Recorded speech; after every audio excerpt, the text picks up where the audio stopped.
Hi, my name is Matthew Peasy, and I'm going to show you how you can import textures into Photoshop.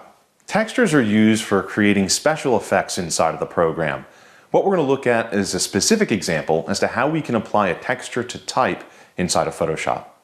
In this example, I have a piece of type in the document. I want to add a little more character to this type.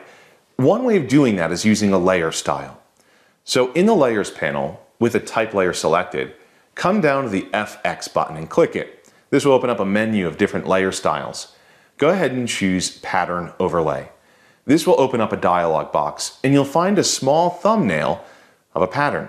If you click on that thumbnail, it will show you all the other patterns available inside of the program.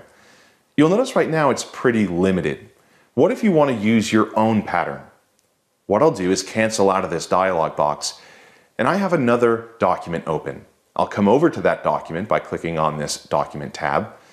And this document is nothing more than a grunge-like texture.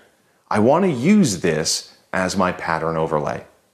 To do that, I need to go up to the Edit menu. And from the Edit menu, you can choose Define Pattern. That's going to open up a dialog box, and you can name the pattern. I'll go ahead and name it Grunge. Once you name it, click OK, and return back to the original document. Let's go ahead and select that type layer again and click the FX button to activate the menu and choose Pattern Overlay. Again, click on the little thumbnail to reveal all the different patterns.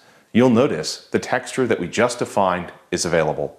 If you hover over it, a tooltip will appear telling you that it is in fact the grunge texture. Go ahead and click on it. If you have the preview option selected, you'll see that texture applied to your type. If you want to modify it in any way, you can drag this scale slider to the left or to the right to change its appearance. Once you're happy, click OK, and you can see that you've applied your custom texture to this type.